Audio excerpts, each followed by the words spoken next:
So I'd like to pick up on quite a few things that Denise said.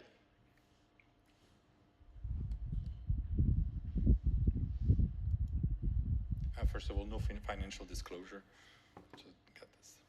So yes, we mentioned the Golden State Killer case and how Joseph DeAngelo was identified. And what I can add to this story is that yes, basically when the technology became available, police got interested in the case and tried to match DNA from crime scenes to the available DNA database, CODIS, that grew over the years, but never able to actually find a match. And basically, with the emergence of new technologies, SNP arrays, and services like 23andMe and Ancestry.com, well, those services are closed. They're fighting back against warrants that would come from the police, but other services like GDmatch make that access much more easy. So if you read in the news about that case, you'll often hear that it was identified through a match in that public service that allowed actually access. It turns out that the police has been misleading what happened in the case, and basically they search other databases on a much thinner legal basis, and most people would consider that it was actually an illegal search of databases like MyHeritage that actually led to the identification of Joseph DeAngelo. Don't forget, this guy was a former police officer, so before we give all our data away to the police, well, not every single police officer is a nice person. Many, many police officers are fantastic people. And the mission creep. So, of course, when we present cases about solving serial killer cases with murders and rapes, then obviously there is a strong social demand to use the best available tools to identify those criminals. And I will make it clear that, yes, I also want those criminals to be identified. But once the tools become available, then they can be used in other circumstances. This is an actual story. This is in Taiwan. This was actually roommates living together, and somebody was stealing someone's yogurt from the fridge. And the woman whose yogurt was getting stolen actually went to the police and actually convinced the police to run a DNA test to identify the thief. Okay? This, I'm not making this up, because reality is a way of actually coming up with crazy stories that you can't imagine yourself. So when we talk about mission creep, that's all the way down there. Now, in the past years, I've been focusing mostly on abuses of DNA database and forensic genetics in Xinjiang, in China more generally. I mean, Xinjiang is a dramatic situation with ongoing persecutions of ethnic groups like the Uyghurs and the Kazakhs, amounting to crimes against humanity, with internment camps, with forced birth control, disappearances, really some dramatic situation. And what is very particular about what's happening in Xinjiang is actually how technology has been deployed to actually run an authoritarian, totalitarian state in that province. So it's not just about DNA. It is every single modality of surveillance, cameras with facial recognition, tracking of GPS signal of cars, the police actually taking notes about people and that being centralized automatically in one integrated police database. Things that can be collected are the fact that you actually go home entering through the back door, or that you're actually pouring gasoline in somebody else's car. That kind of, this is the level that's collected by the police. Some houses have actually QR codes where the police can scan to actually immediately access the file of the family living there. Authorities do send people from the authorities to live in with the families to check that they are actually behaving according to what is considered proper standards. So the question is not just about DNA databases and how they can potentially be misused, but how in the modern world we can deploy systems of total surveillance that are not just surveillance, because surveillance is not a strong word enough. It is control. That's every action that you carry out every moment of the day. Pretty much every thought that goes through your mind can potentially be monitored, intercepted by the authorities. That's a level of psychological intrusion that these people suffer. And my particular focus has been on the deployment of a DNA database program that was mostly run in 2015, 2017, where directives were given to collect DNA samples from all people from that province, so about 25 million people, all people aged between 12 and 65, where we have documented evidence of 40 capillary DNA sequencers being bought by the police of Xinjiang. I mean, you only have 25 million people. How many sequencers would you need to run a DNA database? So quite strong evidence that there was at least a plan to put the entire population of that province into a DNA database. We have good evidence that DNA was collected. Whether everything is today in a DNA database, that is less clear. I know for a fact that about 4 million profiles are available in the national DNA database. There might be also local DNA databases with extra information. The situation is not perfectly clear. Now, I don't want to imply that the problems are only in Xinjiang. Their problems are broader. There's also a lot of issues, for example, around the male Y-DNA database program across China, where they want to create a database, or they have created a database, because I think the level they've reached is sufficient to cover every single male in the population, not necessarily having a sample for every male in the population, but collecting paternal family trees and samples from 5 or 10% of all males, so that any male paternal line can be identified, and then you search only inside that line. But that doesn't stop there. So abuses are maybe not as large elsewhere, but they are very real. So this is at the US-Mexico border, where basically during the Trump administration, probably things have been eased up a little bit since the new president, but under the Trump administration, there was a program to actually collect the DNA profiles of refugees and migrants arriving at the border and putting them into or in connection with the CODIS database. So projecting the idea that the migrants are potential criminal. In fact, sociological studies show that legal migrants have a criminality rate lower than that of the general population, and even illegal migrants don't have a higher criminality rate because they just don't want to meet the police. Okay, so we project a lot of stereotypes by deciding who we put in the database. The example that Denise already gave about local DNA databases in the US. So for example, this is in New York, where there is a large unregulated DNA database. The situation is a bit paradoxical, where the national CODIS DNA database is quite well regulated, while there is a bit of a chaos at the local level, and where basically discarded, you get a soda and then that is sent to the lab to collect a DNA profile, and you're supposed to have consented to that. And basically you get a bargain, we'll keep you for the night, or you just agree and you basically let us collect your DNA, things like that. Or in Thailand, where there is an insurrection of Muslim groups in the south of the country, which is clearly a problem, but where the authoritarian military regime of Thailand has decided that, yes, they're going to use DNA database to actually put pressure on the entire population of migrants that actually cross in, from these region of the country. So certainly it's not a question of having just one place where things are bad. Well, there are places where things are horrible, but everywhere we have to worry about the deployment of these technologies. Also, we have to put them in the broader context of mass surveillance. It's not just the DNA database, it's the DNA database and everything else. We saw that basically the role of suppliers of technology was absolutely central. So basically, the people who sell sequencers, they thought, well, that's actually a very interesting business model. We sell our sequencers, we sell our kits, and we don't ask too many questions. So we've seen the sale of a large number of these sequencers, for example, in Xinjiang. We've seen the sale of a huge number of kits all across China. So probably on the order of 110, 120 million DNA profiles in the autosomal national DNA database, and probably another 40 million in the male DNA database.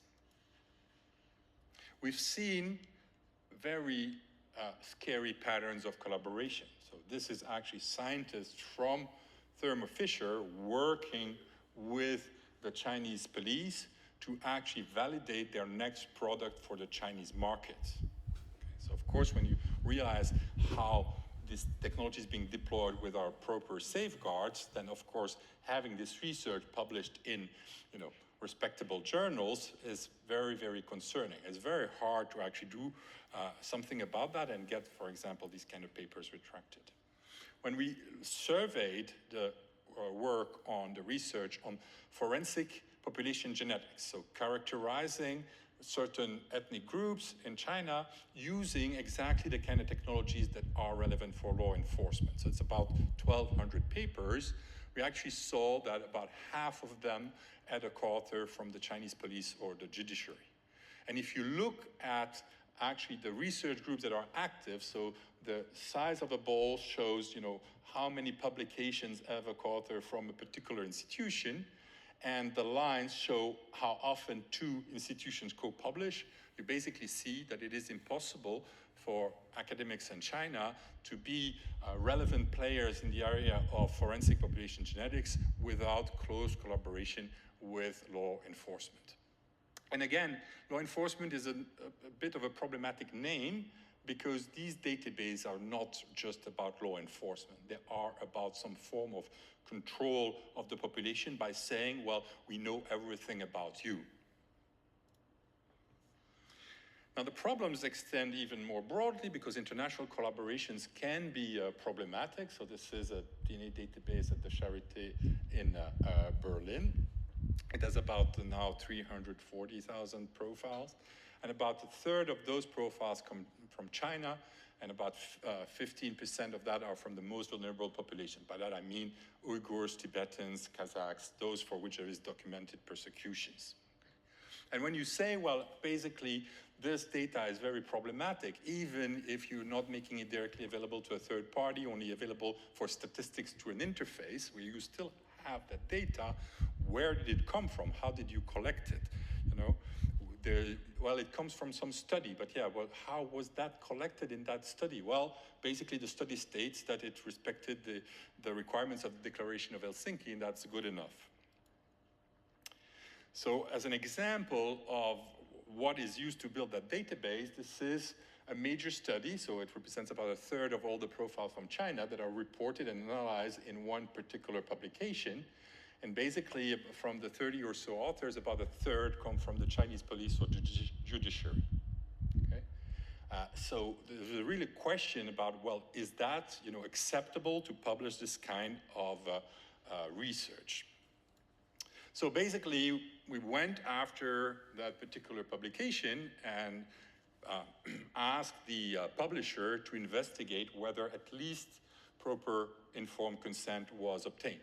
I want to stress that I don't think that informed consent is a proper basis, because basically this work is unethical regardless of whether people consented to participate or not. I mean, informed consent is a necessary condition for ethical research, but it's not a sufficient condition for ethical research.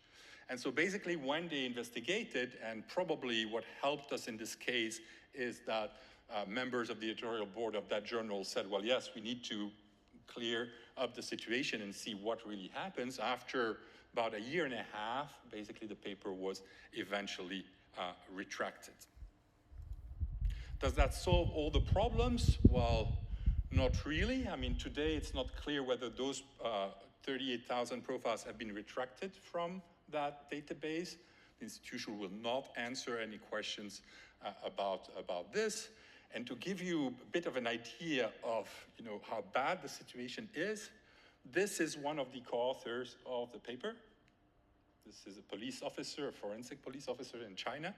And that thing on the left, that's called a tiger chair. That is a restraint device that blocks potentially your ankles and your wrists and or your knees.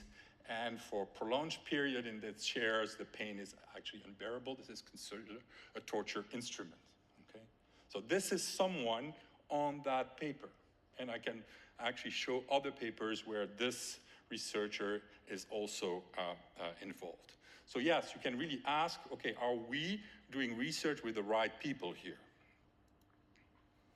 So the problem is massive. We're talking about a body of research of over 1,000, maybe 1,200 publications. About half of them, I think, should certainly be retracted because they have those co-authors from the police and the lack of fundamental rights safeguards in China. Was consent appropriate? Because it's not just consent. It's not just having a consent form signed. It's free informed consent.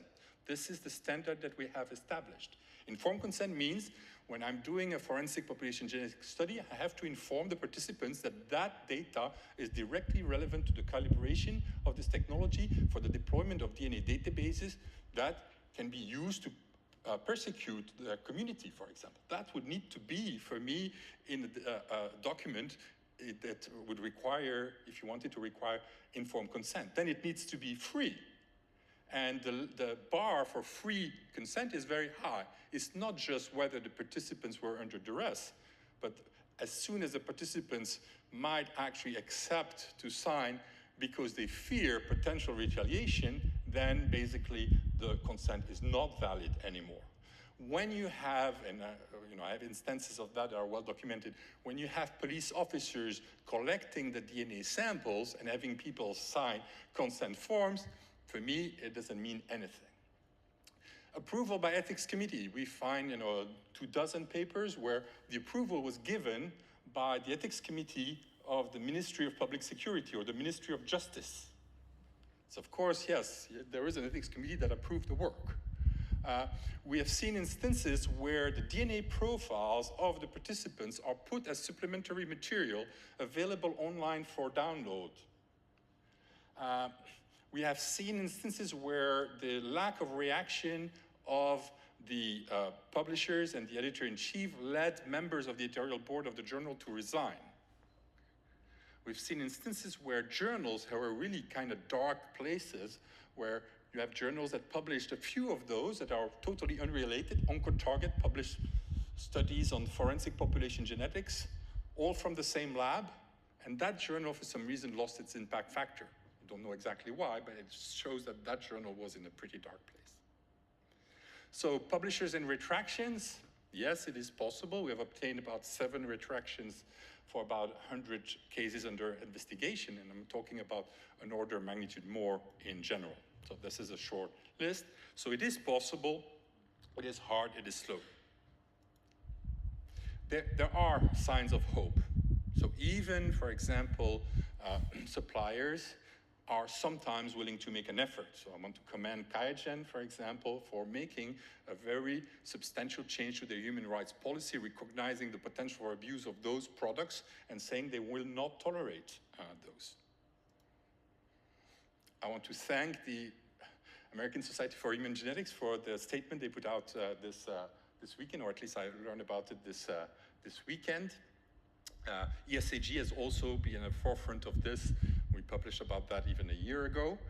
The American Journal of Human Genetics now has a clear statement that when you do research studies on vulnerable groups, you need to actually pay extra attention. The editors must pay extra attention, and you need to engage with the community.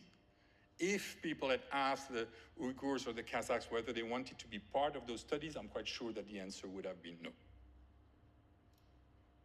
Now, of course, this is all about forensic genetics, and you might consider that, yes, well, is that so important for us? I mean, this is a kind of a side field. Yes, this is human genetics, but this is not our field. And now I want to send out what I think is the biggest challenge for the next decade for our community. That is that we are amassing all this fantastic, whole exome sequencing, whole genome sequencing data. That data will be super relevant for law enforcement across the world, both in countries where we think, yeah, well, we're going to be okay with that, we'll find the solutions, and places where it might not be as nice. And one key element is, how will we deal with that kind of information, and how we'll balance that with patient-physician privilege. And I'm not a physician, so I don't understand all the subtleties of that, but it's a quite strong element in medical practice. But it's one also that, for me, as an outsider, is a little bit obscure. Like when you try to understand, okay, what's the history of that concept? What is really the basis? There's not a lot out there. It's some kind of thing that has been inherited through the ages and that we still benefit from, but we don't always know very well why. So what I see as important element is privacy. Of course, patients have a right to privacy that we want to protect. But that's not the only thing. It's trust. Medical care is based on trust. When we interfere with that trust, we interfere with the quality of the medical care, not just of the people affected. I'm releasing the data of that nasty person who's a criminal who murdered someone, but we're interfering with the trust across the medical care system. In particular groups that might feel at more risk of discrimination and so on will become much faster fearful. We know that it is not absolute. Today, there are limitations to the patient-physician privilege. And we can come up with some pretty plausible risk scenarios of, well, what could we do with all that data that would be kind of disturbing? So the first picture on the left is a couple in Germany. So in Germany, consensual incest among adults is illegal. In France, it is not. So what about scanning databases to figure out where are the children born from illegal incest? Even in a country where that would be legal, but we think, because this is absolutely disgusting, that this is unacceptable. So we can start looking at the data in ways that are unanticipated. What about the criminal withholding care to a relative for fear of actually getting caught? What about the government actually scanning a database, let's say, for people whose genetic sex doesn't match their socially assigned sex, okay?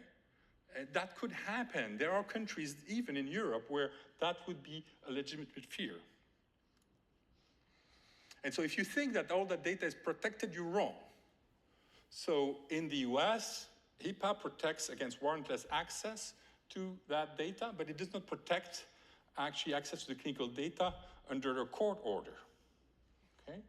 Strangely, your research data is better protected than the routine clinical data of everyone, because research data is often protected by certificates of confidentiality, and there a warrant cannot access your research data, but the data of the patients you're treating today, that is a different question.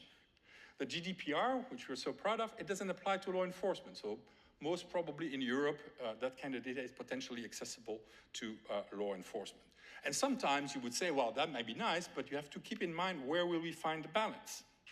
And so historically, the lack of police interference, because we haven't had that problem very much in the past. I mean, maybe a few of you have had once in their life a police request, but it's not that the police is knocking every day at your door. But I think that what happened is not so much the lack of interest, but the lack of relevance of that data.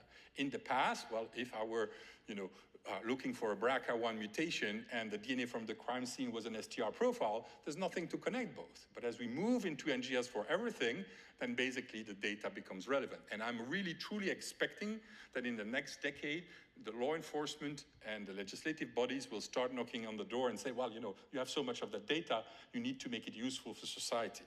And I'm not saying this is an easy question, because of course we want to catch the worst criminals. Maybe the thieves of yogurt bottles, we could let them get away with it. We also have to worry about trust, not just inside the medical process, but more broadly in society. If we start having the idea that genetic data can be misused in many ways, that it cannot be trusted in the hands of physicians, we might go through another cycle of nightmare like what we went through with vaccination. And there are indications that this might be actually just about to start. So there is currently a lawsuit against Thermo Fisher for illegitimate enrichment based on the HeLa cells. And this is a complicated case, but I've talked to one of the lawyers involved in that team, and they have a very creative argument as to why Thermo Fisher should be held responsible and pay. Okay, we'll see where that brings us. But that really is the kind of situation that we should be a little worried about, because if suddenly we get the idea that, yeah, we're doing whatever with that data and we're using it to profit from others, or we're using it to establish power over others, we're going to be in trouble. So yes, there are the abuses of forensic genetics and in China all across the world, but there is also the fact that as a community, things go much further, and we actually need to make it clear to the world that we will not accept abuses of the science that we developed, of the knowledge we bring to the world, because that is intrinsic to protect all the good work that you guys are doing. I'm not a physician, I'm not seeing patients, but I see all the great care that many of you are offering to their patients. If we want to keep that trust, we need to actually show to the world that we care about protecting people's data. And with that, I'd like to conclude. Thank you for your attention, and mentioned a few people that have helped me in the past years in building up these cases and trying to move these topics forward. Thank you very much.